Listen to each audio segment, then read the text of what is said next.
here we have with us Professor Fred Ogola, who is a governance and policy analyst. Also, we do have with us as well Dr. Charles Owino, who is the Director General of the National Communication Center.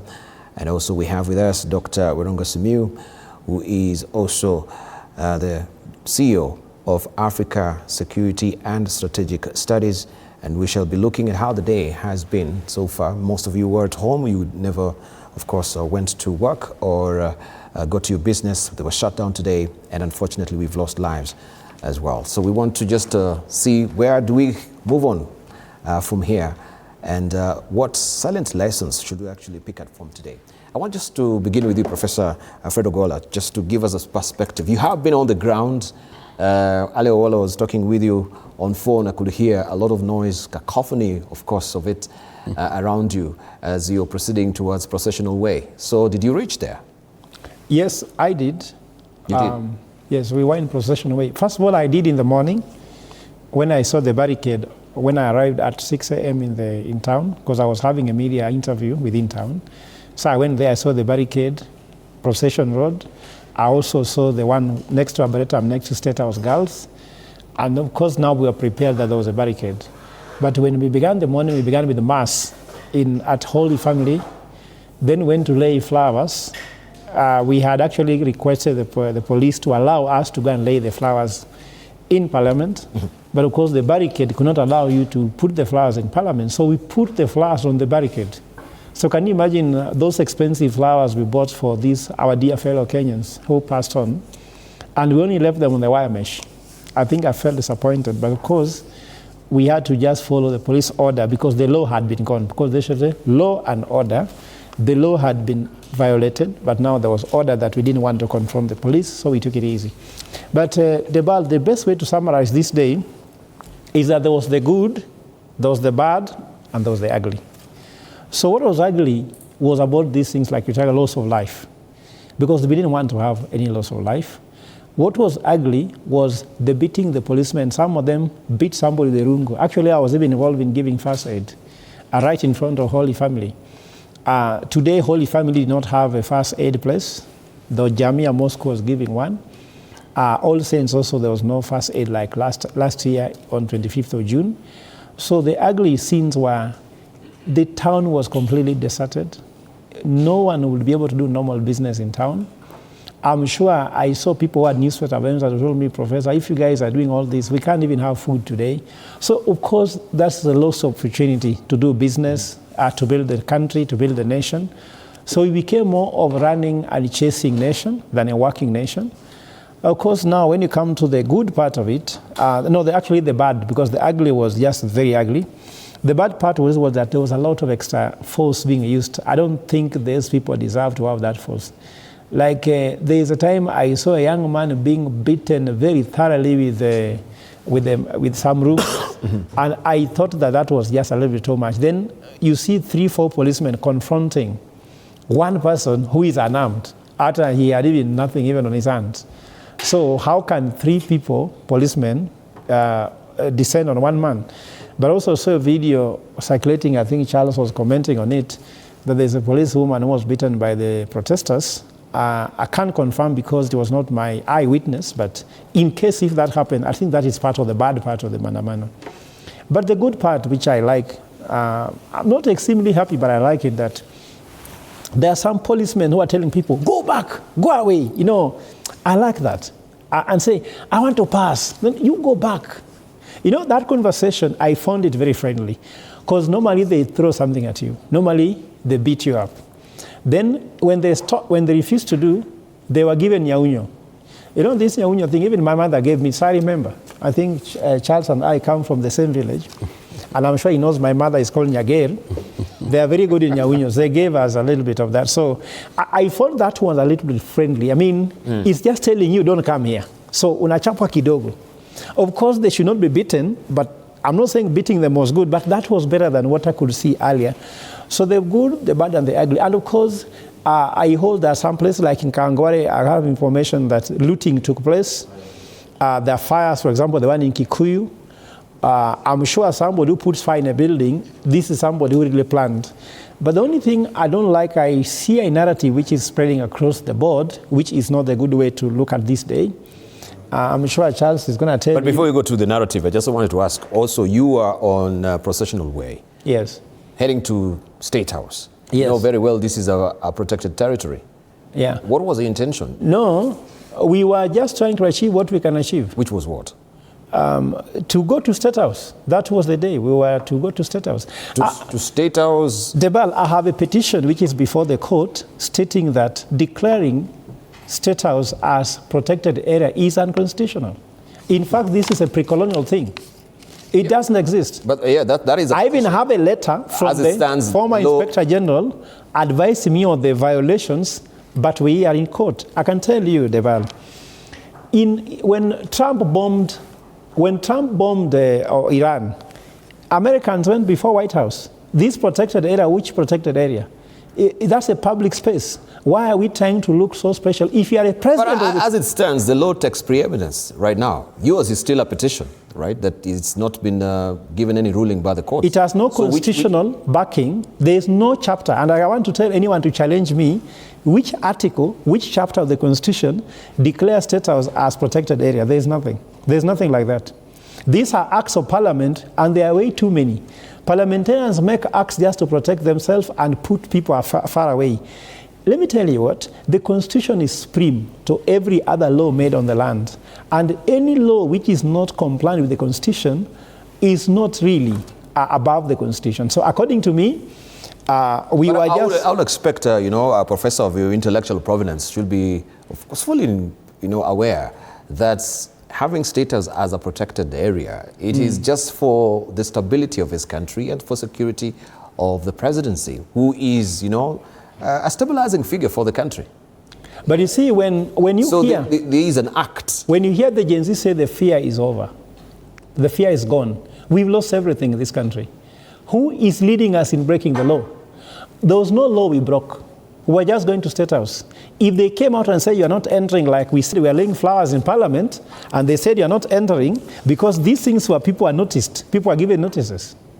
All right. So you make your way to State House, the president is not there. Then what? He didn't tell us he was not there.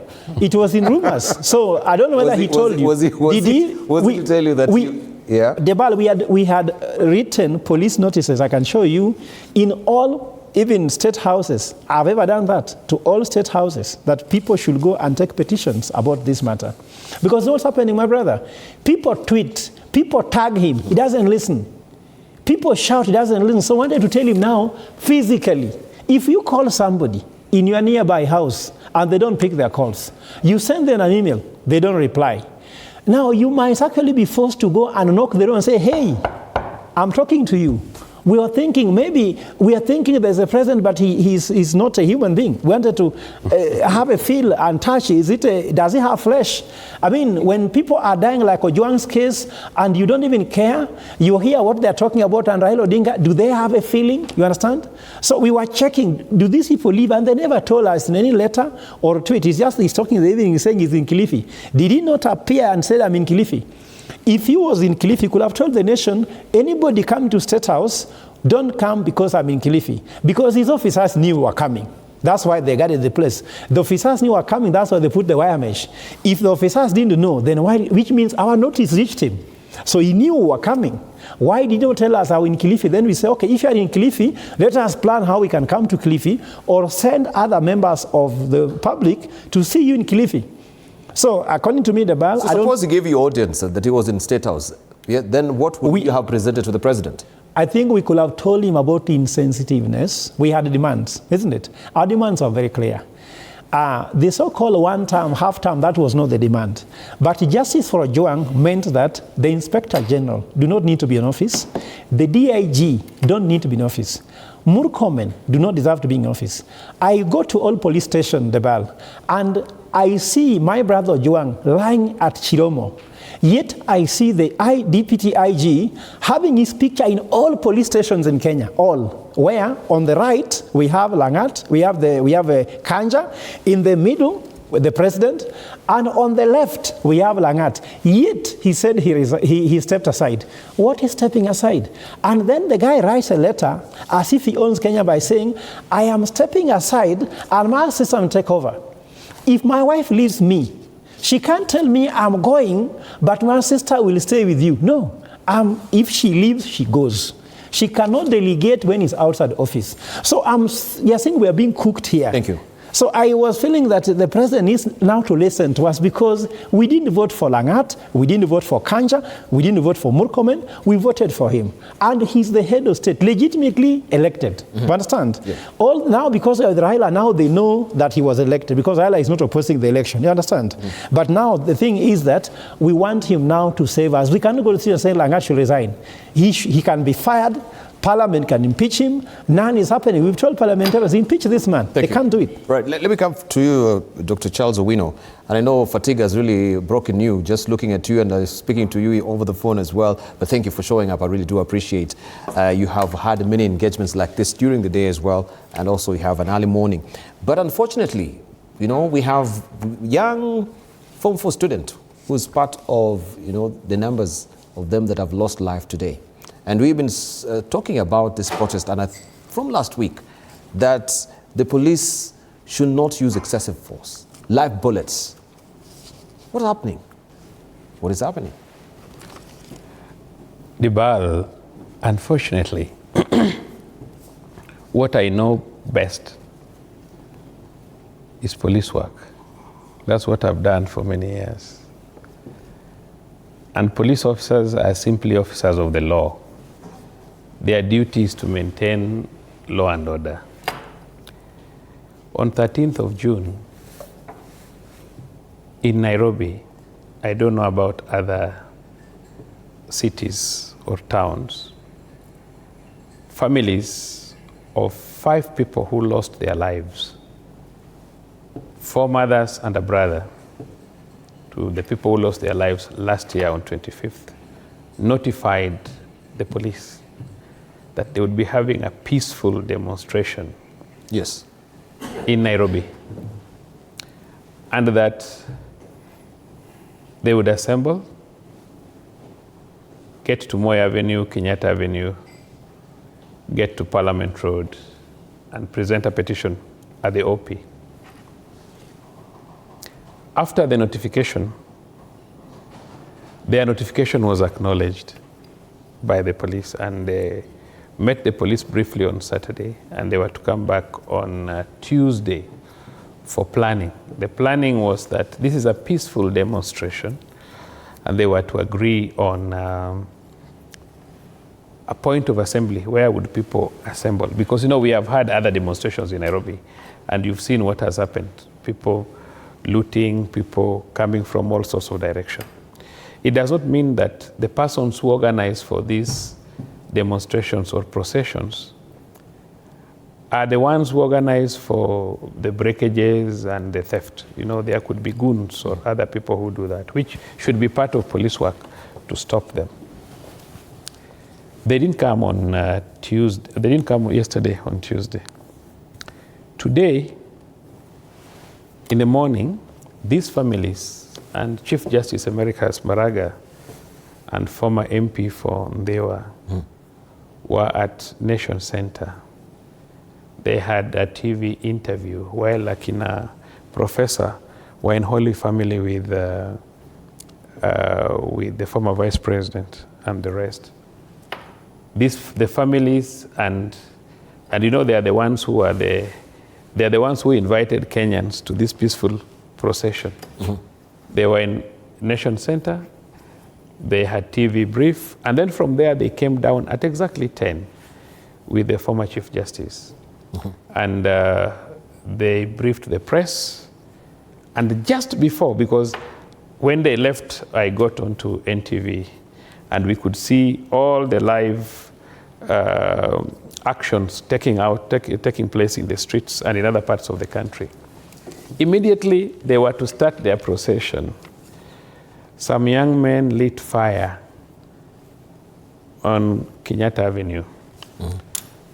And that prompted now police to start throwing tear gas and putting off the fires. And that meant that even the Chief Justice Emeritus and the family could not move. What I don't know, which professor will explain to us, is why they went to Holy Family and then they went to lay the flowers without the families who invited them, because you are to start a procession. But that is not even so important. What is so important is that the biggest benefit that we gained in the Constitution 2010 was Article 4, the Bills of Rights. And Article 37 gives us gives everyone that opportunity to picket, to demonstrate, to present petitions, to assemble peaceably and unarmed. You know, police officers don't go to war. Police officers are supposed simply, in a peaceful demonstration, protect the people, have the procession, finalize it. I saw the procession in Mombasa.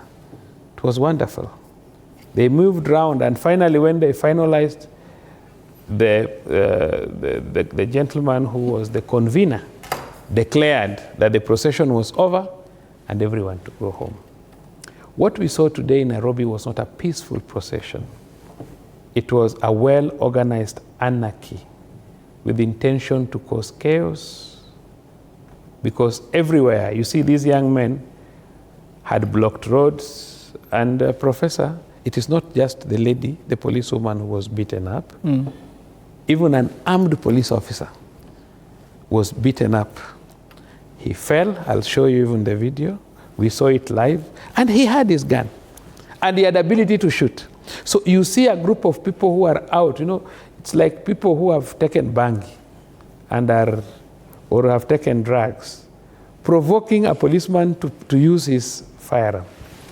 What I would want to say is that we have a very vibrant constitution, and every 5 years we go for elections. And in the last elections, we had two teams, the team of the current president, and there was the team of Raila Odinga, supported by the sitting president, what people call the deep state. And I can tell you, with the deep state,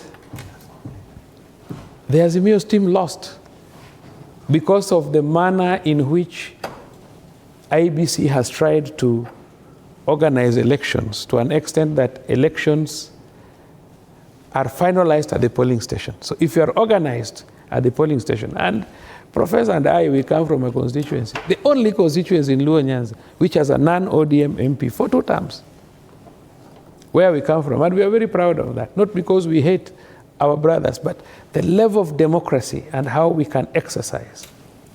What I can say, that every time there are young people, if you look at Mau Mau 1952, when emergency was declared, Dedan Kimathi was only 29 years old. Right. Before you also delve... No, just a minute. Let me just say something. I need to take a short break before you delve, you know, that time machine back to 1952 to Dedan Kimathi. I know it's going to be a long history. We want to take a short break, then we circle back. I wish you gave me 5 minutes. 5 minutes is too much. Or 2 minutes. No, too much still is all right. Too much. We take a short break. We'll come back with you. You'll give him more. Yes, and here also from Dr. Werunga Simiyu. We take a short break, don't go away. We ask a critical question on why these lives had to be, of course, lost today, the 8 lives that we're talking about, despite the fact that we've always known that police will not calm down and use excessive force, including live bullets. We take a short break.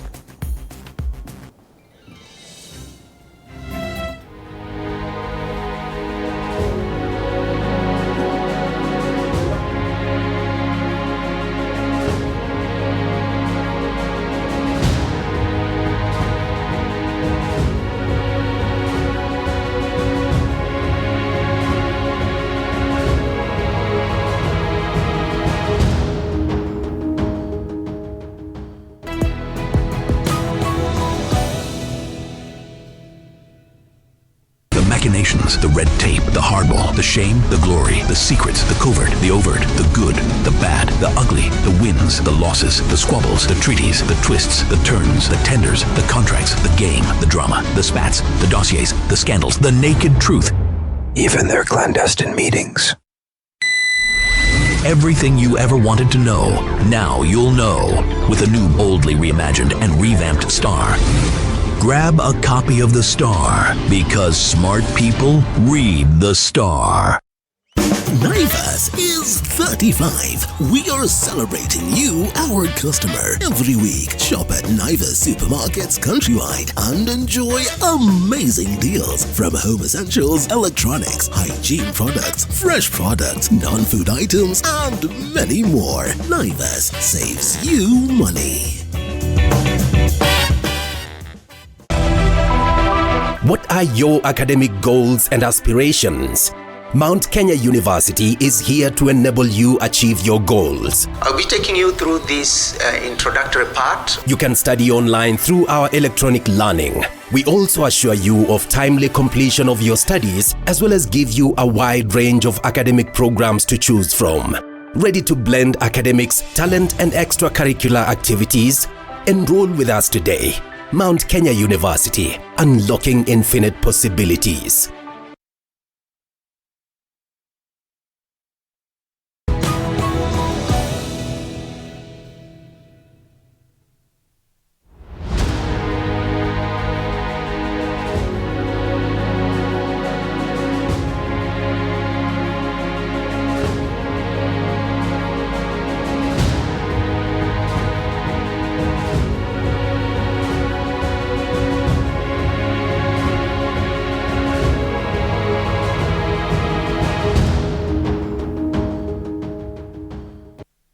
Welcome back. You're watching The Insight here on TV47, holding court this evening with the CEO of African Center for Security and Strategic Studies, Dr. Werunga Simiyu, also Dr. Charles Owino, who is the Director General of National Communication Center, and also Professor Fred Ogola, who is a governance and a policy analyst. We continue pace with the conversation. I hope you've not really lost your thought. You're dialing back the time machine. Yes. Now, I've said that we'll always have young generation. And I said even as early as 1952, when we had the emergency, Dedan Kimathi was only 29. And as time goes, generations change. When people are yearning for multi-party democracy, Paul Mwite, Raila Odinga, James Orengo, Kiraitu Murungi, and the rest, they were very young people. They were the Gen Zs of those days. And they fought for multi-party democracy. So every time we'll have young people. But what must be put is that all these rights that we gained under the Bill of Rights, they have limitations. They come with limitations. They come with morals. They come with responsibilities. And in the same article, in a general article, it says, Professor, I want you to listen to me. Yes. That as you enjoy your rights and fundamental freedoms, you must not prejudice the rights and freedoms of others. Yeah. And that is why today we prejudiced, the demonstrators prejudiced the rights and freedoms of very many people. Those who wanted to open their shops. You remember, there are people that they rely on the daily work to feed their families.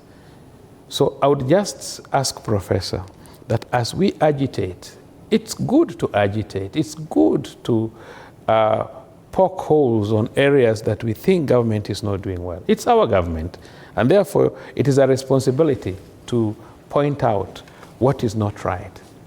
But what we say is, can we follow the law? If it's a matter of picketing, demonstrating, assembling, presenting petitions, then let's do it as per the Public Order Act. Let's notify. All right, but if there is a violation of a law, like maybe you can reflect back and say there was a violation of a law today, was it justified for the police to use live bullets? And should you kill or should you kill instead of maiming? You mentioned something, excessive force. Use of excessive force. For those of us who have been taught force both in law and in action, is that you use force as a security agency, replying to equal measure of force used. When somebody is not armed, somebody is not is not violent, you cannot use force against him. You remember in robberies, when 2 or more people steal from you, even when they are not armed, then it becomes robbery with violence and not robbery. That is what the law provides for. A person who is armed, if he's one, it's still robbery with violence if he steals from you. If there are 2 people, even if they are unarmed. So, Professor, even when 2 people or 3 or 4 more people who are unarmed attack you, even if they don't have any stone or any stick, then it amounts to violence. No, that is the law. And you are a professor. But you are misapplying it. You are misapplying it. No. I am saying, if you are walking today the ball on the road, and 2 people steal from you your phone, 2 steal from you your phone, it is not ordinary theft. It's robbery with violence. It's a capital offense. But that's a false analogy, Dabal. Excuse me. But you know, he's a professor. Just a moment. We want to come out. No, just a minute. He's a professor, but I'm a teacher of criminal law, and I understand what it means, and I've charged people for very many years on that. So but just respect my analogy. Yeah. Charge or mischarge. I want to just come to that analogy before we He come could to as well mischarge people. Yeah, just a moment. Yeah. You know, also, and we have the law also in the Bible. Yes. If I may quote it. Yes. Right? An eye for an eye. Yes. Yes? Yes. And we know why we had that particular law. An eye for an eye. Many people will say, how could God be so brutal that an eye for an eye, so you go for an eye. But that is, they call it the what? The lex talionis. The lex talionis was there so that at least if I gouge out your eye, you don't come from my 2 eyes, or you don't come from my entire body. You don't come for my head. You know, just a moment. You come for my eye. That's why I'm wondering, if I come with a stone, why would you come with a bullet for my head? Excuse me, Dibba. And that's why we had that particular law. God also knew that at least there should be some measure of justice, that if I maybe cut your finger, you don't come for my leg. Dibal, I want to correct you.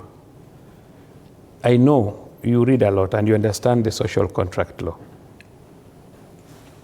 You understand how the state originated and how the arms of government operate. That we surrendered. You know, we used to be the one you say an eye for an eye, where we lived like in a jungle, where everybody was for himself. And that is why there's a social contract where we surrendered our authority to the state. And within the state, the tool of the executive of the state is the police. The word surrender is not correct. Fine. The word surrender is not Professor, correct. It's not anywhere in the Constitution. The word surrender is incorrect. Excuse me, Professor. If this is how you... Goja, you will correct me. There's nowhere where you surrender your powers to the government. Excuse me. Listen, Professor. You can even lend it. What we are saying is you can no longer, we are not in a state of nature where you can just go and... The word is delegate. The word is fine, I agree. Okay. No, just give me a minute. We have time because we have come here to talk. That's why you called us. Just give me a minute. I'm talking about the social contract on how the state formation came about. And even if the language you are using, whether it is surrender or... No, the word is delegate. Surrender is too serious. Even if you delegate. But what I'm saying is that in the process, we are no longer in the law of the jungle, where if you fight me, I fight you. Mm-hmm. And that is why the police is necessary for us to ensure there is maintenance of law and order. That is why when somebody commits an offense against you or somebody steals from you, you report him to the police. If you look at the population of the public vis-a-vis the population of police, even if you take the whole police service and you bring them to Nairobi and you take the whole population of Kenya, the police officers, even with guns, they'll do nothing to the public. And that is why respect for uniform and police officers is very important. We cannot have a country where citizens can beat up a policeman. Remember, like the girl was picked from a motorbike. and beaten thoroughly. The officer was picked from the rest and beaten. Once you have that kind of a country where people have no respect for the police, thank you. Then we are going nowhere. All right, let me come to That is state of anarchy. Yeah. But still, Dr. Charles Owino has not answered my question. Yes. Well, yeah, eye for an eye. You can actually elaborate and elucidate. Okay, this is what I understand, and he knows we've done a lot of studies. I think what Charles is talking about is the creation and formation of a policing system. Before, we are told it was brutish, it was selfish, it was anarchy. Then at some point, the citizens of that small country called UK decided to surrender their policing powers to an organized organization called police. So it is true they surrendered their policing powers to an organization they created called a policing system, so that the police were given powers by the people to police over the rest of the people. The word used was actually surrendering their individual and collective powers of policing themselves to an entity called police. That was the beginning of the policing the way we know it today. So it is true, it's not about our constitution, it's not about what we do now, but the creation of policing started from what you were saying. So the people of UK at that time, it was never called UK, I don't know what it was called. That was the creation of the police. That's how the policing started. So we surrendered our powers, both individual and collective, created a mechanism called police unit, and handed over our privileges and powers and gave them the authority to police over us.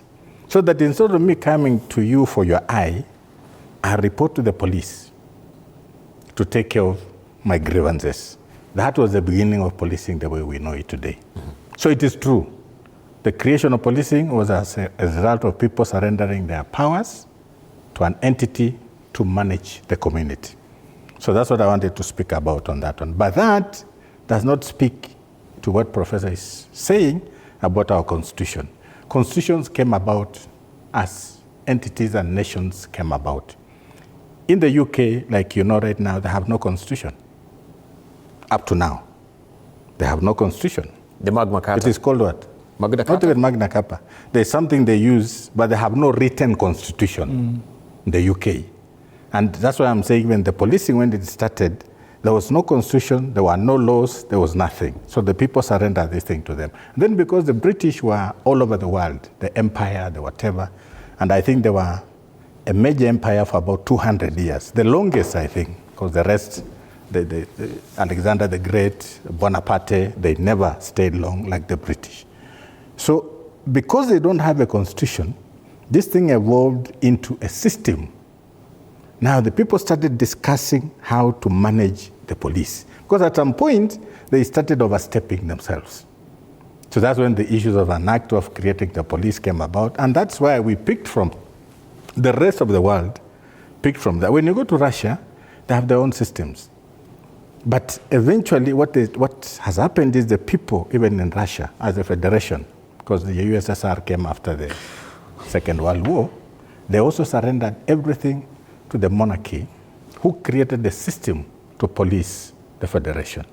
So all this is about what we've done in the country. But they've talked so many things I wanted to rebut, I'm just forgetting. But this is what I want to say. As a country, we must learn from the past. I don't want to speak about what is going on now. There's no way we want to pretend that we can create a wheel now. Yet what is happening in this country has happened in many other countries. And we must learn. The government must sit down and study the evolution of riots, the evolution of demonstrations, the evolution of what the youth are doing. I don't want to look at it in terms of age. And I'll give you a few examples. Look at the French Revolution. Why did it come about? The people of France agitated for so many reforms, they never saw it. What was happening? The king and the emperor, whatever it was, kept on bashing them, kicking them until they invaded the palace. Let's go to the Bolsheviks. You know the Bolsheviks, yes. Lenin and whatever. The same thing. The Tsars were never allowing these people to. So they kept on demonstrating, rioting. At some point, the Bolsheviks decided, you know what, let's walk to the Kremlin. Same thing with Chinese Communist Party.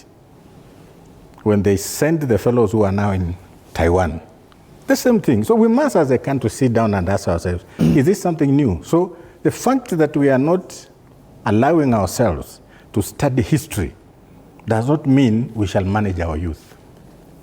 How I wish the likes of Charles Owino will be sitting with some people in this government and tell them, brutish force will never solve the problem that the youth are looking for.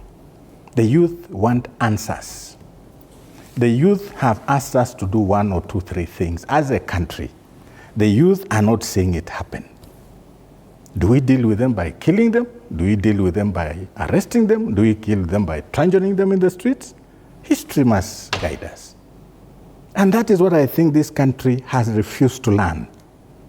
You can never, never kill your youth to retain power. At some point, you'll give in. And that is what is called statecraft. Statecraft is not about saying, tutawachapa, msikuja kwa street. No, statecraft is about thinking through things, deciding how you want to do things. How does the government work to ensure that whatever is happening in our country has some, because I'll tell you this, history has told us you can never bludgeon yourself to stay in power. It might take 10 years, it might take 20 years, but at some point, those agitating will get what they want. So me, I'll advise the government of this country that yes, as much as you want to do what you are doing, history is, and you see they say history repeats itself. You can do whatever you want to do. The British were merciless during the Mau Mau rebellion. They were merciless. When you read the history of the Mau Mau and the British, the way they were dealing with Kenyans, you will not believe at some point they'll give in to give us independence, although it was on paper. But at some point, they felt we can't continue jailing, detaining, killing, mass massacres. At some point, they gave in and surrendered to what the Kenyans were looking for. This is my advice to this government. Today, when I was watching what was happening in this country, I didn't expect the magnitude that I saw. I thought it will happen in Nairobi, and I was actually shocked that this thing was all over the country, and that speaks to something.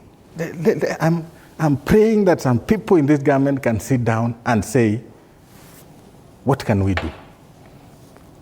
I want to repeat, you cannot bludgeon, you cannot kill to retain power. At some point, it will let go. Now, let me come to the issue about the rioters themselves. The police, let me talk about the two.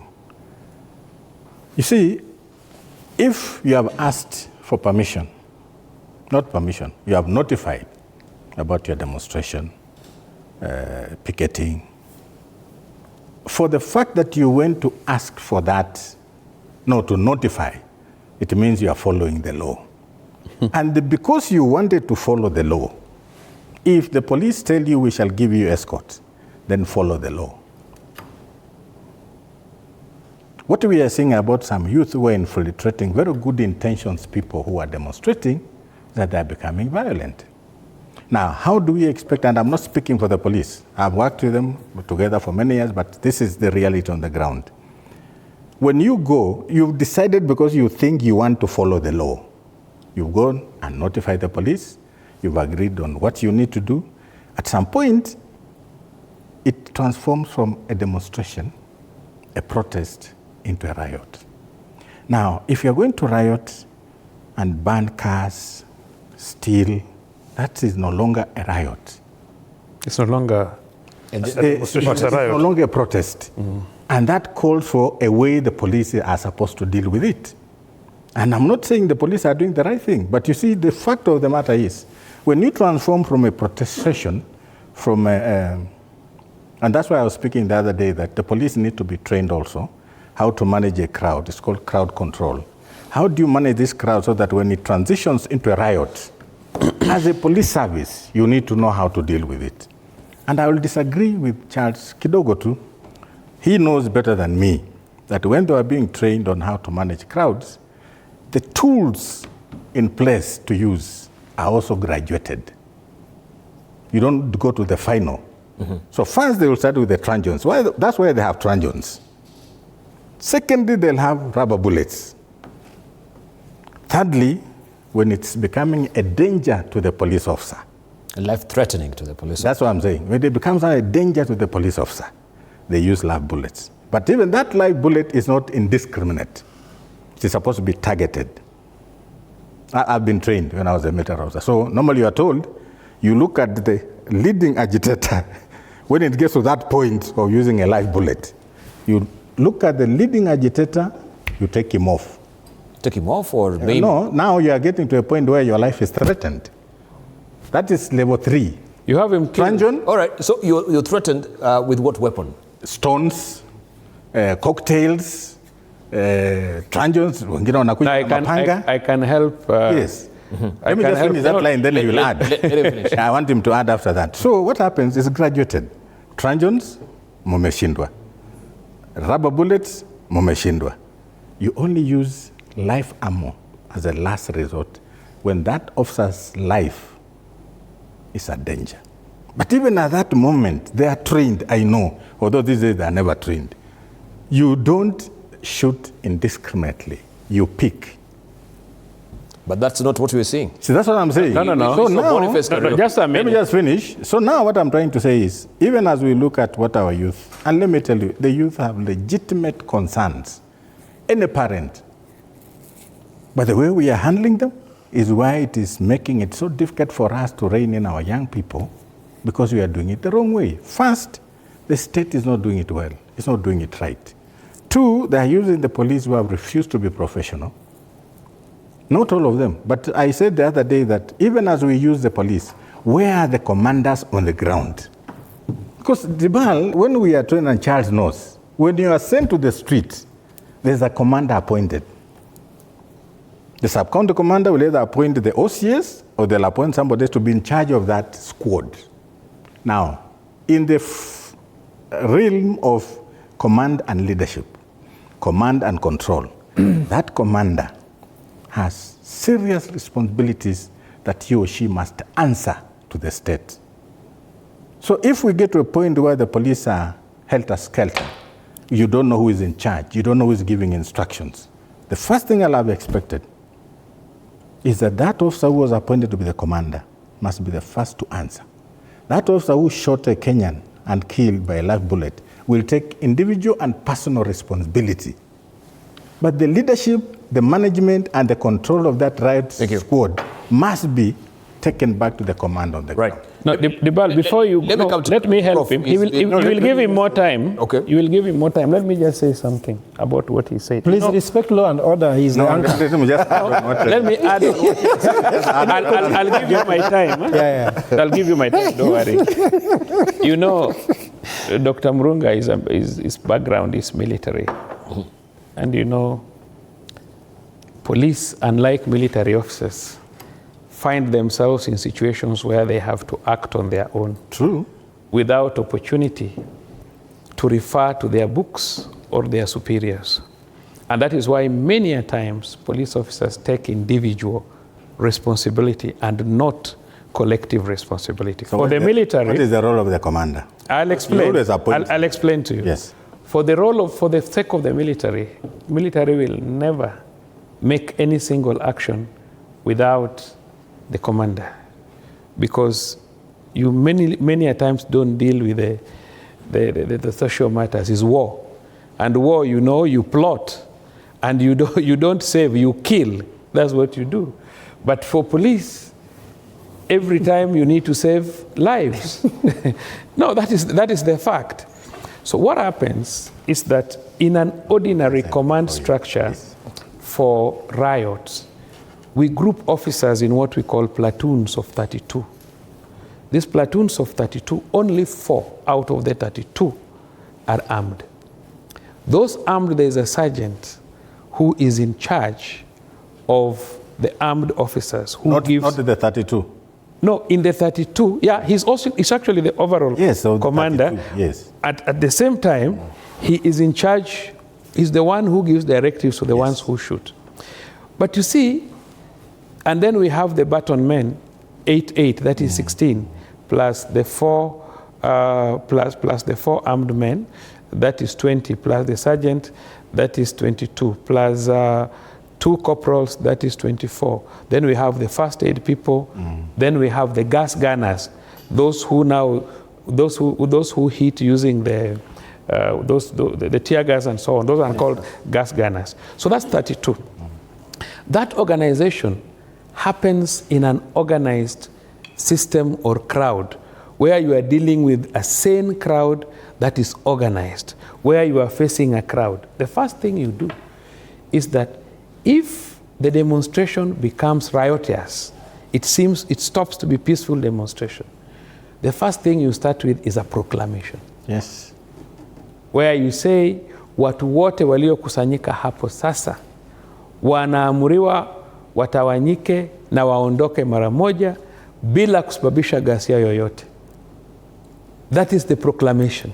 And you do it 2 times? 2 times. Third one you act. Third time. So you do a proclamation using what, a megaphone? No, yes. No, you tell them. I've not seen any megaphone.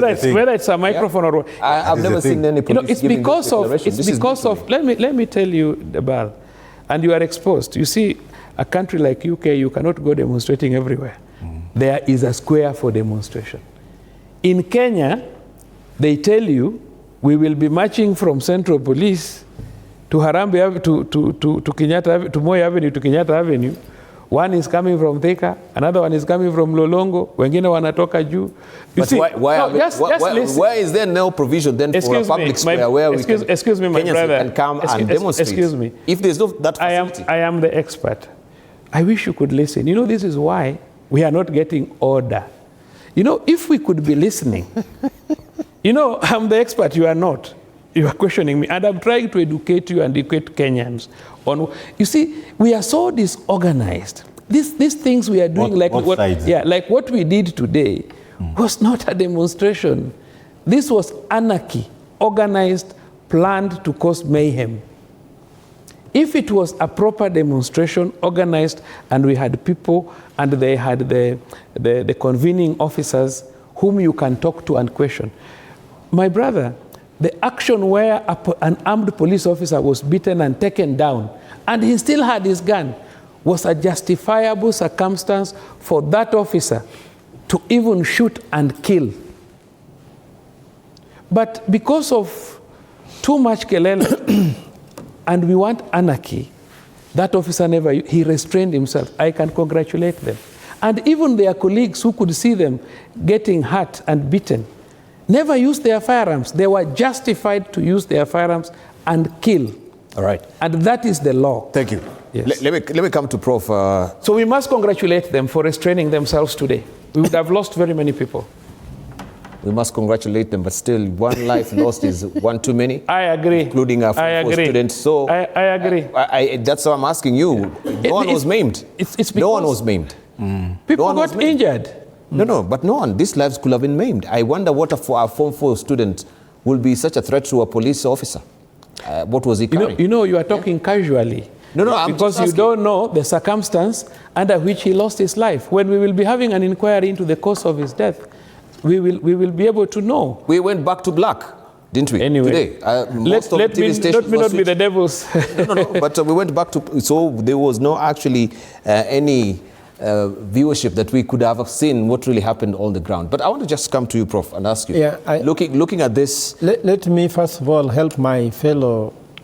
Before I ask my question, okay? Yes, village man to take what's called academic humility. As a professor, intellectual humility. We never say, let me answer you. No, we say, let me attempt. Because yes. He's saying, let me educate you. I'm just trying to tell Charles, please, humility is a virtue. And if there could be humility in the police, we couldn't be seeing what we are seeing. And I want to tell my brother Charles, with all due respect, that let's just use the right language. Let me educate you. I'm educating you and you're refusing. That is not a language. Even me as a professor, I've taught executives, even CEOs in my class. I can never tell them, I'm educating you. I'm lecturing and tell them, let me attempt a response. Humility allows your knowledge to go without ego. You know, when ego is out of the room in a classroom, students understand you. So could the ego get out of the showroom so that at least the student will not.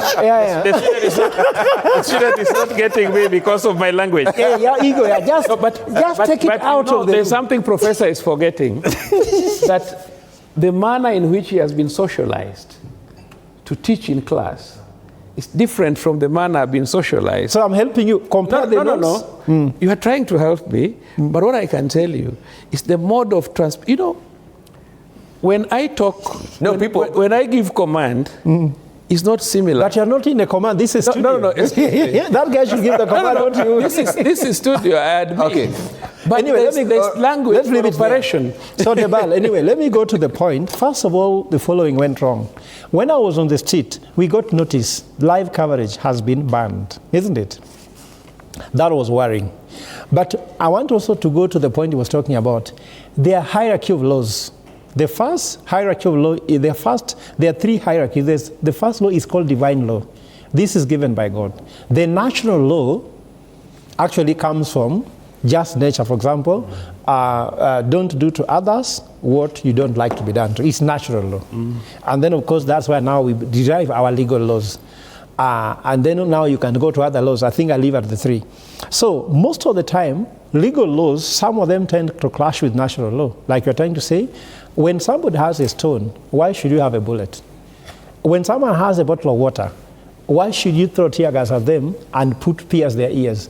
When they say the policemen always in order, I don't think there's any script I've seen on television like the one of Kariuki. There's nothing. Whatever he's discussing about, maybe discussing what he was taught, but on the ground, maybe he wasn't there to see exactly what we saw. So I want to tell my brother Charles that I respect his knowledge of law, but I don't respect how they are applied on the street by the policemen, because maybe you're talking on their behalf. You don't have to defend them.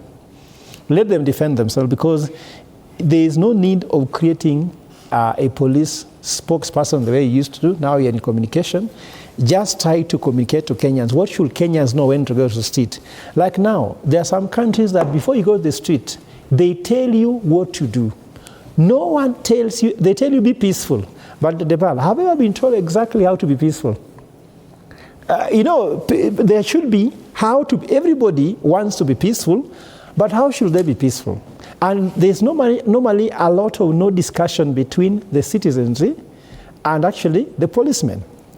I give an example. I was in Spain when they did insurrection in Barcelona, Plaza Catalunya. The policemen allowed the protesters to say anything they want to say. Here, if you say one term, then the police is annoyed. That's why there's a song the Gen Z said, Shida sina makosa na wewe afande. Ruto si wako wala si wangu. So if I say one term, the policeman is not deciding one term or second term. His work is to obey law and order. He's not supposed to concern about my language. My language, God will judge me for it. Why are they in the street as theologians defending State House, defending the president? They should just realize that I'm not damaging property. Law and order. My language, if I abuse somebody, there's a way to deal with it. You cannot start now hitting people with the rungu. They are outing because they have said one term. You get my point? So I could see people being provoked when they said one term, one term, one term. Let them say. In Spain, they say worse words. Like, you know, in Spanish, the worst word you can tell someone that mala leche, meaning that even the milk of your mother that you drank is bad. Can you imagine such an insult that the milk of your mother you suckle is rotten? That's the word. They use it. Let them do. So I'm trying to say, let us not do too much. But the Bala wanted to talk about the issue of respect to the police. He said that the policemen should be respected, isn't it? Ojwang's father handed over his son to a policeman with the respect, utmost respect, isn't it? What did he find out? He found his remains, isn't it? So, what respect do we want? I've been arrested, I've gone to Central 8 times, isn't it? They beat me up. It was a war. It's on TV, it's on video. I'm inside the car. I've entered inside the car with the policeman. I'm simply trying to record a video to let people know where I am. They are beating me. What's wrong? So what I'm trying to say is that, is there any right that you cannot record a video of yourself because nowadays people are disappearing the ball, isn't it? So this respect must be earned by the police, but it should not be taken away from you. But lastly, let me go to the fundamental problem, because we seem to be carried away with what's called current affairs. Fundamentally, what's the problem? As an economist, Debal, there is something called connecting dots. Economy connects the dots. When we had too many universities, where William Ruto was actually a minister for education, and that time so many universities grew, you understand? We had so many people going to school getting degrees, but no one connected the dots. After degrees or what? And that's what is happening. If you don't solve that problem, Debal, even if Charles Owino becomes the president, even if the Pope now is appointed as the president of Kenya, and the economic is not solved, people will still say the Pope must go. I also say Jesus Christ. If Jesus Christ does not solve the economic problem as the president of Kenya, they say Jesus must go. Because even Jesus performed miracles, but people were hungry. So he had to feed the 5,000. You can't say, now I perform miracles, you go. But miracles don't put something on my stomach. So they had to feed the 5,000.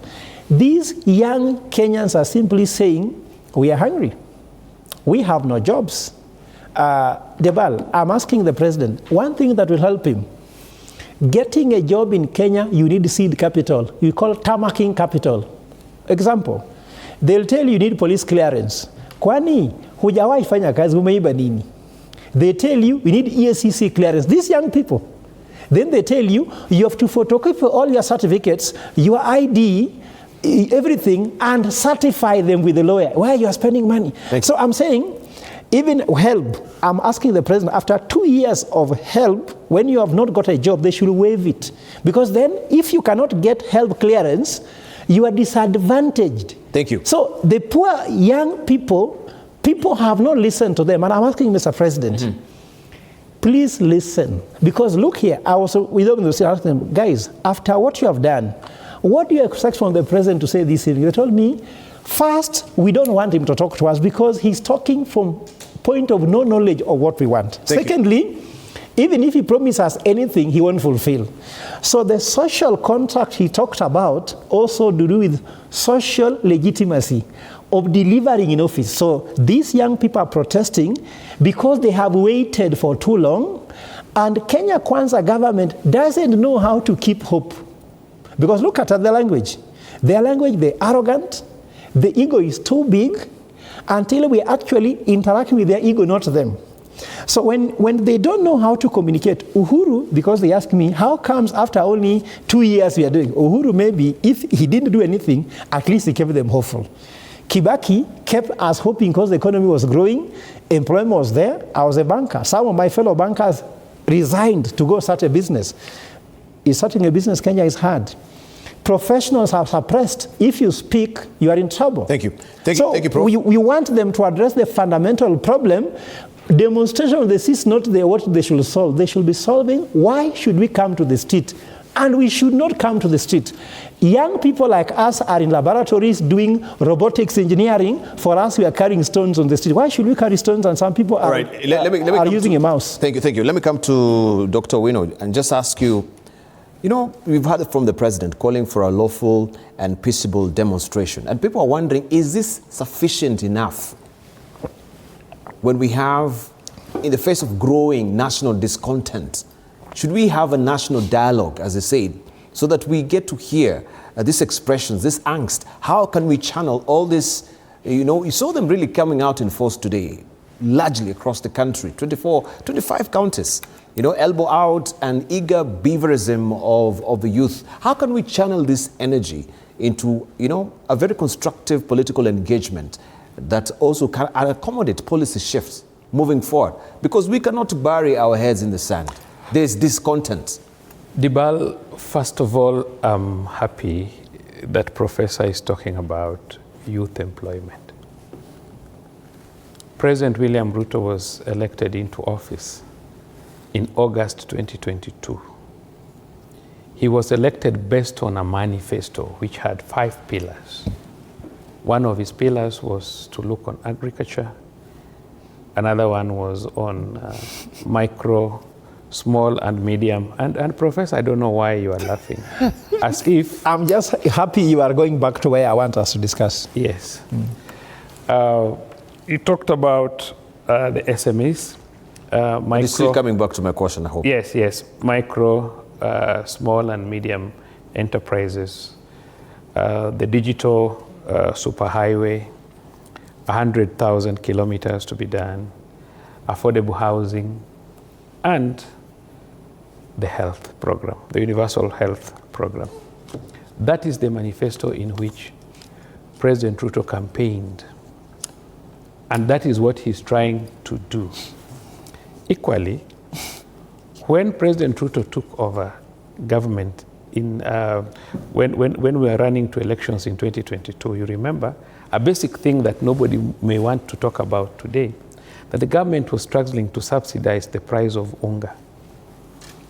And that is why the government came up with the issue of subsidized fertilizer. Unfortunately, we also got very good rains. And Dr. Werunga will confirm to me from Kitale that fortunately, we have had very good harvests, not just because of subsidized fertilizers, but also because of God and the rain that we have had. Because sometimes we may try to do something and the natural calamities refuse. And our dollar, when the president took over, was 128. But remember, we were spending 4 billion to sustain that dollar to 128. Then it was removed, and the dollar shot to 168 straight. Then government had to come up with certain mechanisms, including things like government to government, so that we would limit the demand for dollar. And our dollar has fairly stabilized, if you look at what has happened so far. We had a problem with the reserves at Central Bank, which has fairly increased, and many other things. So I can say that whatever actions that have been taken by President Ruto towards creation of employment and even towards improvement of our economy is visible and can be seen. Even Kenya Airways, which was making, I'm talking about visible statistics. You may hate someone, you may hate an individual, but what is you're factual, not answering my question. factual. So what I'm saying... Because there are no indications of where, the government, the G2G, that really stabilized the dollar. Excuse me. These were all matters that are of externalities. Excuse me, Dibal. It was not rocket science. You are aware that our dollar went to 168. Yes. How did it come to 129? But it was not... It is not of that. I've just given an example. How did it Is it an example or reality? Can you answer your question? Okay, all right. Yes. Answer the question. What was the question? because The question is, why are the youths on the street? yes, but I've said the youth are on the street, and that is what I'm answering. He's talking as if there's no problem. So these young people are just stubborn people coming to the street because the issue is, why are they on the street? Yes. I'm dealing with a professor, and I expect professor to follow my discussion. I set exams and mark. And Yes, I'm looking at his and question, and I'm looking at the answer. No. It will I not be marked. Excuse me. I expect you to follow my discussion because you are asking why the youth are on the street. And I've told you what you are talking about things are working. Unemployment, isn't it? No. My question was, if you had me, that the president, if you had him speaking, that we need to be lawful and peaceable, peaceable demonstrations at the end of the day. And I'm asking, in the growing discontent that we do have, is that enough? There's a national discontent. There's something that needs to get around deeper than what the president is saying. Excuse me, Debal. We must look at what is the problem that the youths are facing today. The biggest problem is unemployment. The biggest problem for the youth is unemployment. True or not true? And that is why Professor was telling you... Ivan, not necessarily. You see, sorry, I'm cutting. Accountability, corruption, Not even that. Human rights, there are too many issues. Fundamental that the government should create. It is called an enabling environment to create opportunities to our youth. Not all of youth we have in this country want to be employed. Excuse me. No. Let me cut you short. Excuse me, Debal. When I'm talking about the president's manifesto and the items, when I'm talking about micro, small, and medium enterprises, what opportunities are they supposed to create for the youth? When I'm talking about housing, what opportunities is it supposed to create for the youth? When we are talking, just a minute, when we are talking about agriculture, because these are the items that Kenyans voted this president for. Where is that manifesto? Who stole that manifesto? It no longer exists. Yeah. What do you mean? All right. Let me have some order there. Then I think that, according to me, I thought I'm having a discussion with people who are deep. And when you form an opinion, you ask a question, you don't want an answer, because you're looking for opportunities. And these are the only areas, because unless you say all those things the president are doing are nonsense, I'll keep quiet. You didn't promise Kazi Maju. Now that's what you are saying. I mean, it's clear. All those things the president is doing. You are not fair to yourselves. Let me just, so we can go sequentially and have a very constructive discussion as well. Dr. Werunga, you were saying something. That is not enough. Yeah, Debal, the enabling the environment. You know me. I don't like politics. What we are discussing here is politics. But let me say something about what Charles was saying. Yes, the youth want employment. But there's something fundamental that a state can create. It is called an enabling environment. You see, an enabling environment does not mean whatever you mention, and I don't like politics, but let me just say this. You can mention many things in your manifesto which you are working on, but that does not coalesce into an enabling environment. You see, an enabling environment is when you have people, you create space where people can sit in their houses, young can sit in, think of what they want to do, and they're able to do it tomorrow. One, because they can access ABCD, they can partner with ABCD, they can go back and discuss strategies, the government can allow them to do it. It does not necessarily mean that the manifesto is what is making people or this country develop. Very crucial, enabling environment. I think to me that's a very general word, but it's the in thing. So let me get away from the politics. I want to go back to why the way we are handling our youth in terms of managing their riots, their demonstrations. There are two areas I think we need to look at. One, and I repeat, Charles, we've worked together. I've known him for years. We've been friends for many years. And I want to say it here. Not because he's sitting here, but I know he's one of the sharpest officers I've ever worked with. And that is the truth in the police service. When we speak about policing, there's something that the police, and I can tell you my background, you know it. I was in Nyumba Kumi, I was in police vetting, I was with the Maraga team, and just the other day I was advising Professor Kindiki in the Ministry of Interior. So I have some in-house understanding of what I'm talking about. The minister has three roles: policy, training, professionalism. Those are the things given to the minister by the law. It doesn't mean he'll wake up and tell the IG, I want you to train in this. But the minister will create a policy framework on training that should meet the expectations of the Kenyan people. The minister should sit in his office, create a team to work with him to create workable policies on professionalizing the police. You see, when you're being trained as a police officer, you are being given the knowledge and the power to perform. But for you to be able to perform policing functions, you must be professionalized. And that means it is not the basic training that you are getting. There are other follow-up trainings. Charles is here, he knows. At some point, we have many officers in the police service who have never been back to training for 30, 25 years. And that's why the issue about professionalizing the police service, because even as he says that we have rioters, confused people, the police cannot be able to deal with them. One thing he needs also to know, that as a military officer we have been trained. We call it the second role with the military. The first one is defense of the country. The second one is assisting civil police. And we are trained fully in how to support the police in civil functions, disasters, evacuations, civil disturbance, cattle rustling, all those things we've been trained. And part of the training you get under that framework of civil support to the civil police, it involves rioting, picketing, demonstrations.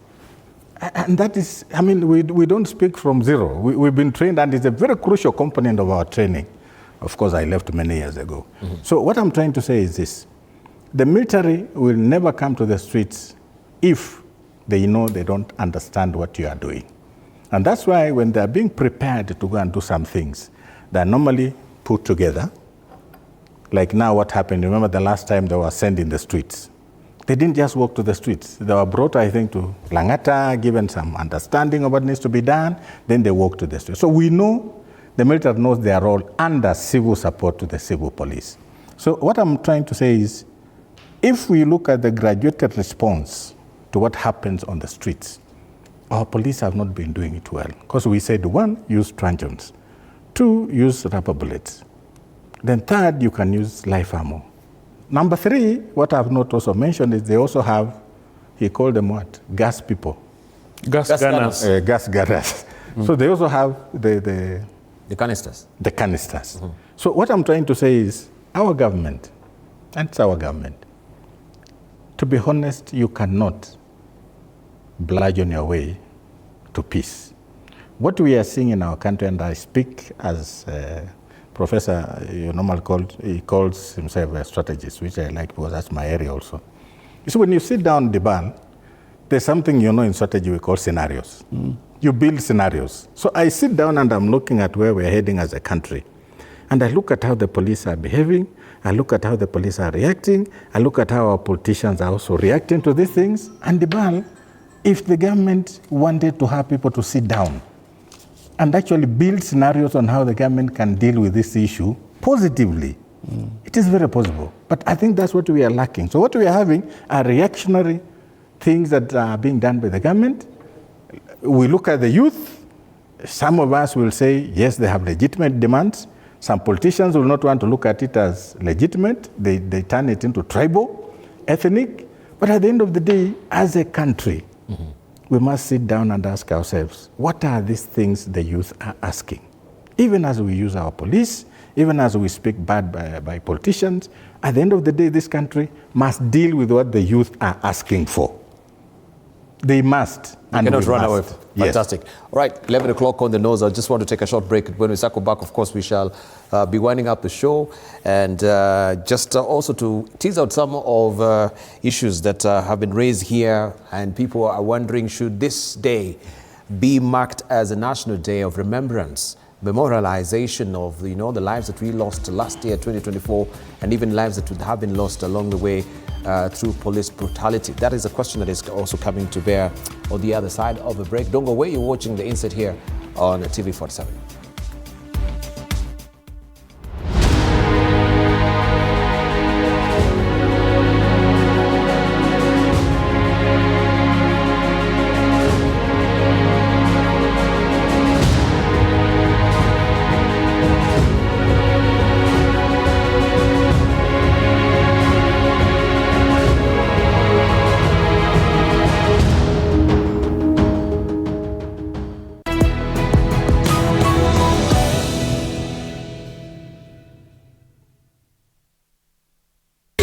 Is 35. We are celebrating you, our customer. Every week, shop at Naivas supermarkets countrywide and enjoy amazing deals from home essentials, electronics, hygiene products, fresh products, non-food items, and many more. Naivas saves you money.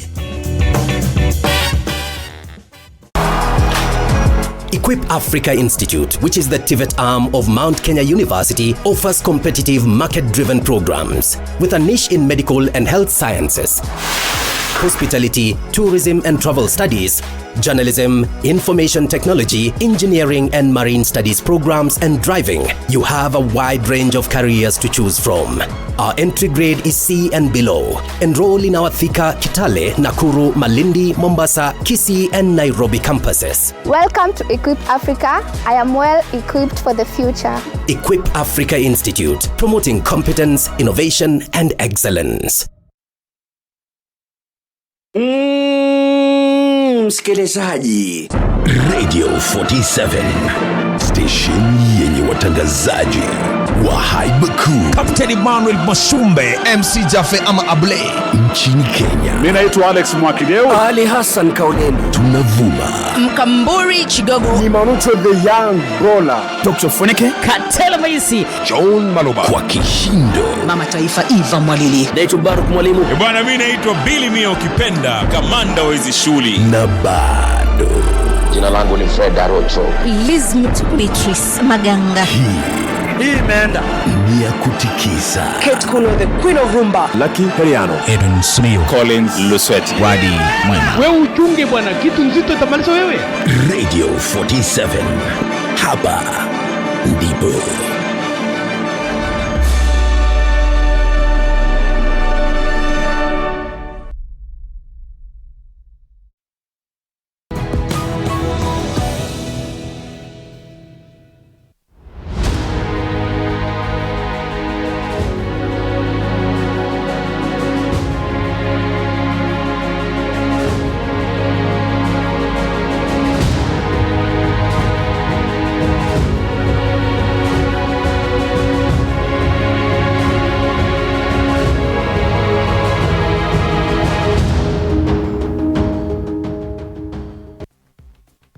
Right, welcome back. And the question that we are asking, should June the 25th be officially recognized as a National Day of Remembrance? Right, given that we lost these lives in 2024, many have been lost along the way as well. One pivotal, of course, that really shocked the country is Albert Ojwang. And today also we have 8 other youth that have been lost through this protest. So what role does really the public mourning and memorialization really play in national healing and also justice of political violence that really comes with it? And the question we want to ask, even with the response from the president, is the center really speaking to the periphery? That is a question. With all these things that are around it, unemployment, corruption, injustice, police brutality, is the center really speaking to the periphery? And this is what we want just to discuss. Let me just pick up from, I think it was you, yes. Oh, yeah. Should we memorialize this day? Or many others will say, oh, there's Sabasaba as well that needs to, there's going and marking some epic moment in the history of this country. If you ask the Gen Z, they'll tell you they don't need anyone to declare the holiday. They will declare it themselves. And they don't need instruction or gazettement of this day. They will gazette it by themselves. They gazetted this one, it came to pass, and it was a serious holiday throughout the country. So I'm not saying that is disorder, but I'm trying to tell you, this is a new generation. I'm sure what we need to do is to understand them. I've seen some people saying you can't. Like I have a son at home who is Gen Alpha, and he's very different how he looks at some things. The questions they ask me are very different from the question I asked my father. What I'm trying to say is that we should listen, evolve, and tweak this country. Listen, evolve, and tweak. Since the president took office, he has been on top of the car, lecturing us. Just like I'm saying, Charles is trying to lecture us here, isn't it? They just lecture us. You know, a lecture is not a good thing. When you teach executives, now I talk about executive education, it's not a lecture. We call it, when I was a professor in Strathmore, executive education. You go to class knowing I'm teaching executive, I'm sure. Experiential. When you go, I'm going to teach a CEO, start telling them. So you don't talk to them like kids. You engage, you facilitate. It's like the facilitator of a orchestra. You bring soprano, you bring alto, you bring tenor, you stop them, you pause them. But you're not the one controlling the soprano. You have no soprano yourself, but you allow every voices to be heard in class. So are all voices in Kenya working? I want to go to Pope Francis, who calls himself the Pope for the periphery. That's why he was actually buried outside the Vatican. He believed that he had voices. The Pope used to pick his call and call a prison and listen to the prisoner. Why are you in prison? What are you going through? But you see, for us, some people call and tell you, do you know why you're in prison? You are not at peace with yourself. Who told you? You know, we tend to judge people a lot. We are judging these people too much. The young people are extremely intelligent. You know, some of us were born before computer, BBC. Now, these guys were born with a phone in their hands. Now, if they tweet about you, you get annoyed. Like, for example, the ACT, does he know what AI is? Does he have a Twitter handle that he runs on his own? And you're dealing with someone who can create an AI image of how protest should look like and create it in a few minutes. Like now, if I want to do a poster for anything, for example, I'm going to give a public lecture in MKU, I did that in 2 minutes, AI-generated thing with my picture, only that I removed my picture to put myself to look real. But everything was exactly, in fact, they gave me the same tie I usually like putting on. Now, this is how the world has advanced. When you're dealing with someone born before computer, how can you do it? Tell me the day the president went anywhere and sat down and listened to Kenyans. When he was touring in Nairobi, he lectured. In Migori, he lectured until akampiga na vyetu. So we are reaching a point whereby we need to be listened to. Even my children want me to sit on the sofa. They come and sit with me, and as I listen to them, Daddy, Teacher Jane said this and that. You understand?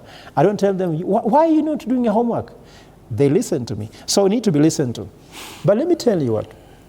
We have been having leadership problems in Kenya for a long time. Now we have a crisis. The crisis is this way. President William Ruto is the odd president from all the 5 presidents. He's very odd, and for a very particular reason. He has no profession. He had no profession before he became president. Kenyatta was a history writer. Kenyatta became a Nairobi water worker and was working under supervision. President Kenyatta, the senior. President Moi was a teacher.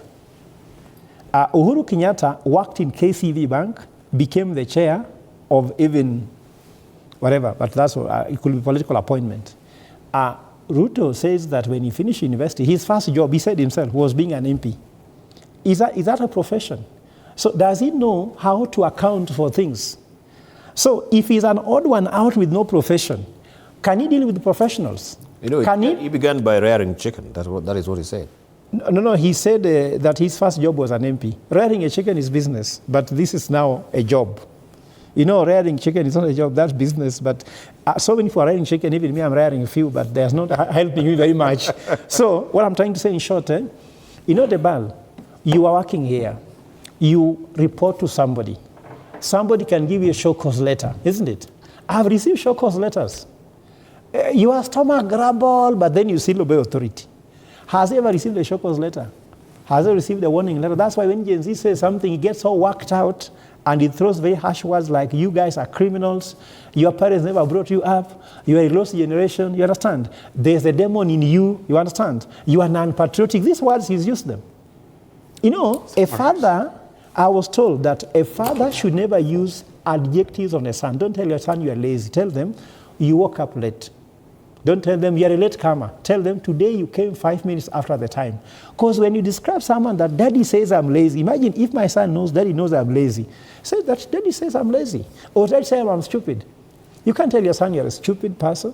Tell them that your reasoning needs to improve on this area, probably. So the language we use, the way the president talked to us, that's why youth are insultive. Because whom they're learning from? They're learning from the head of state. Now, we have CSS, we have PSS, we have people who are professional in Ruto's government. They don't know how to work with the president because he does not understand professionalism. Debal, the professional dissent in this country is criminal. In the US now, the only person struggling with the professionalism is Trump. Trump hates people who go to Harvard. He's been shouting over them. Because he didn't go to Harvard. He's among the few American presidents who didn't go to Harvard. His kids applied to Harvard. They were not given a chance to go to Harvard. So Harvard is bad. So in Kenya, if you reason, I was a professor in Strathmore. When I explained the economic model that this Kenya Kwanza, the way this guy is explaining here, will not work. He has never worked anywhere and will fail the country. He made a phone call, I should be fired. So I'm asking myself, why don't professionals come and give their voices? You are an expert in security. The issue is here. Have they called you and asked you, how could you deal with maandamano? Why should you send the policemen to do clueless? And I want to tell you, Deval, the main problem in the police, I repeat, there was a merger that took place between the AP, Kenya Police, and GSU. And they are not doing promotional courses to be promoted to some ranks, and therefore you are saying you are just promoted because you've been there for some time or because the boss likes you, and not because that you have been given promotional courses. To be a professor, there is a very clear way to be promoted. Thank you. I'm looking for us to professionalize the police. If it is not professional from top to down, we will still having all this police brutality. Thank you. And Kenya will never see the peace we want them to have. Let me come to Dr. Charles Owino. I know you're really pinched for time. I promise you we'll finish earlier. You're waking up tomorrow morning as well, very early. But I wanted just to ask you, because you've been observing these demonstrations, and one of the regional differences and the dynamics we've seen is that Kisumu, a traditional protest stronghold, remained calm throughout. And I was wondering, what does this indicate about regional differences in response to, you know, national event like this today? Kisumu was just, you know, very consternating for me today, very peaceful, looking at the reports that came, you know, through the media. Is a broad-based government the magical wand that has... Let me be very brief. The history of this country, the Luos have been involved in a lot of demonstrations and have lost very many people. And they have done a lot. They have even presented a single candidate for a very long time who has never won elections. Well, in 2007, I believe he won, and it was taken. But what I can say is that I think the Luos have a feeling that they had no reason to demonstrate. And that is why they didn't. Because if they had a reason, then they should have participated. After all, they are the ones who have been leading in demonstrations. That is Kisumu. But I know there's a Luo here who has a personal problem with President Ruto, who fired him on a phone call, according to him. Me, I don't know. I can't confirm that. He seems to be having a personal I'm just talking about professionals in general. Yeah. No. Okay, no, I've had him attack the president so much.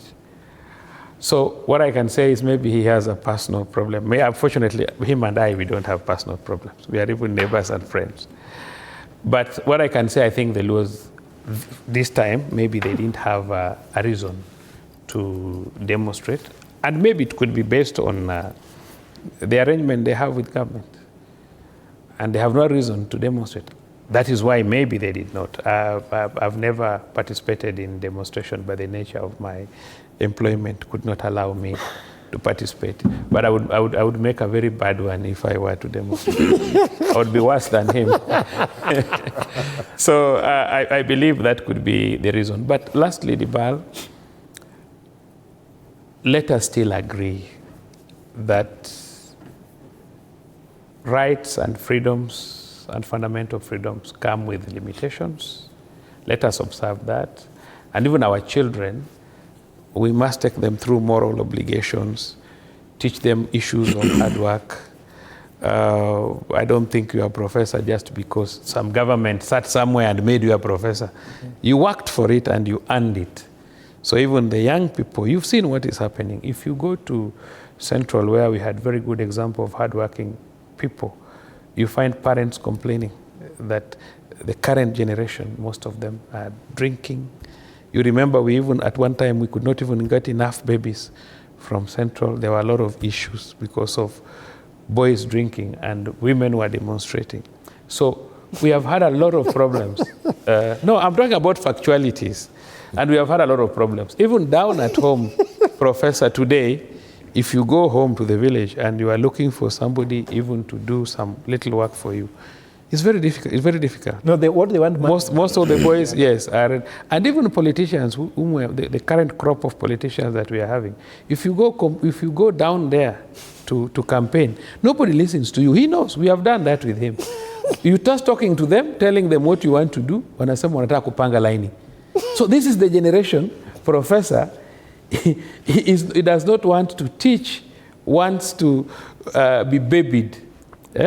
Professor, let's go beyond this, our discussion, and face reality that is there in Kenya. I heard him talk about executive teaching CEOs and executive. You know, executive masters is not recognized as a qualification for PhD because apparently you're not telling them the truth. You want to listen more other than instilling knowledge which you have, which they have come to pick from you. Thank you so much, Dibal. I think it is important as a nation that we work together, we face reality. What is wrong must be pointed out, but equally, let us bring our youths in a moral way and teach them also how to work hard. Thank you, thank you. Right, let's get closing remarks also from Dr. Yes, I think as we close, one or two things. One, like he says, and I've been saying it since I sat here about 2 hours from 9 something. One, the government of this country needs to listen to the youth. They have, from where I sit, very legitimate demands. And I'm using the word legitimate deliberately. They have legitimate demands and expectations from the government of Kenya. They might be going it the wrong way to achieve their expectations, but the government needs to listen. You see, when it happened last year, people would say it was spontaneous, because many accusations were thrown around. But today, okay, is it today? Yeah, still today, close to the same level of participation, which means it is not something you can wish away. So my request and my suggestion to the government, whatever ministry it is, whatever the president wants, one, please start listening to these people. They might be going the wrong way, but listen to them. You see, a youth can give you an idea. So don't look at age. Listen to them. They might not want to sit with the president, but the president has other avenues, other channels they can use to sit with the youth and talk to them. It's important. Number two, like I said, our police service requires serious training, and I think the minister should be seized of that. Training, professionalism, and also make sure that the reforms we are talking about are not just reforms. Actually, we are discussing it in form of transformation. You know, transformation is a bit violent. You're picking this and dropping here, you don't want to go through the process. Our police, to me, require transformation. And the transformation will give you a result that Professor and Charles know through a paradigm shift. Paradigm shift is a very violent move. So you move them from here, they might not like the process, but you'll achieve your results. So one is a paradigm shift with the police service. There are some who are very good, we know, but there are those who are not good.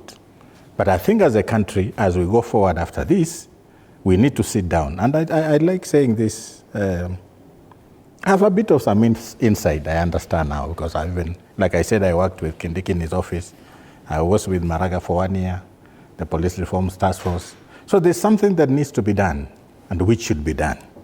But this should not be done by picking people who you want to work with you. Pick people who can add value to what the government wants to do in terms of police transformation. So to me, that is how we need to look at it. But we are sorry for the youth we lost today. We hope that going forward, things will be done well, especially from the side of the government, and they will listen to them so that we never lose our youth again. Thank you. Because of that. Right, thank you. Right, paradigm shift, transformation. I think of the transformation from the Kiganjo curricula to maybe a new curricula that maybe... Gen Z curricula. The Gen Z curricula. Finally, Prof. Mine is simply to tell Kenyan that there's hope, because the worst thing to be without is hope. We formed a commission called the People's Restorative Justice Commission. Yes. And I think that you'll give us some time to come here with the commissioners to tell you. Yes.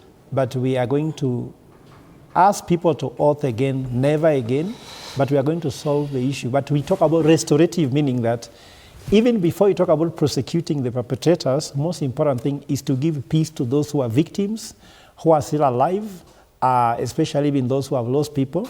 But we are focusing more on restoring justice to those who have been violated.